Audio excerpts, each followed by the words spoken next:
Serial সফলতার ঘোর এখনও কাটেনি বলিউডের প্রাইভেট পার্সন রণবীর কাপুরের। বক্স অফিসে ঝড় তোলা এই সিনেমায় অভিনয় করে যেমন পেয়েছেন প্রশংসা, তেমনই হয়েছেন সমালোচিতও।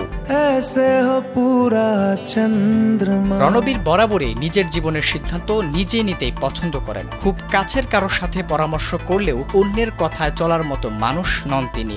অভিনেতার কথায় জীবনটা অন্য কেউ সাজিয়ে দিতে পারে না। তিনি যেমন, তিনি ঠিক সকলের সামনে তেমনটাই থাকতে পছন্দ করেন।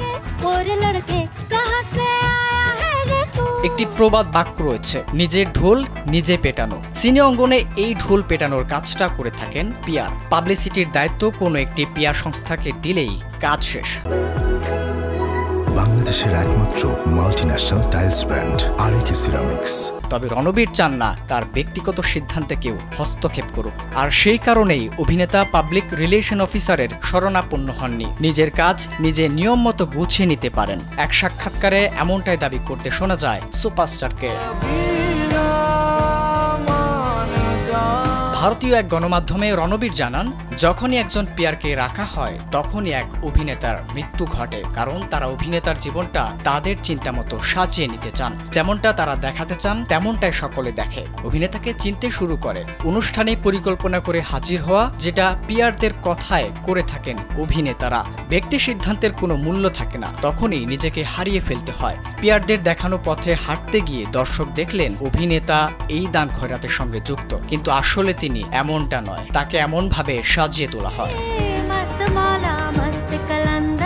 এদিকে রণবীর যেমন তেমনই থাকতে চান সবার সামনে। একজন অভিনেতার নিজের বুদ্ধির জোরে এগিয়ে যাওয়াই কাম্য, তাতে তার স্বস্বভাব বজায় থাকে। কিন্তু অন্য কারো বুদ্ধিতে চলতে শুরু করা মানেই সবটা শেষ। ঠিক এই কারণেই পিয়ার রাখা পছন্দ করেন না রণবীর কাপুর।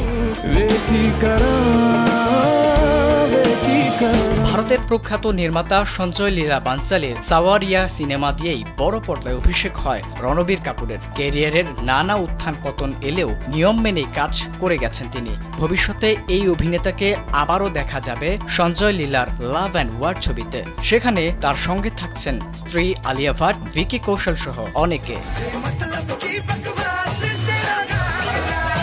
আবিদ হাসান, কালবেলা।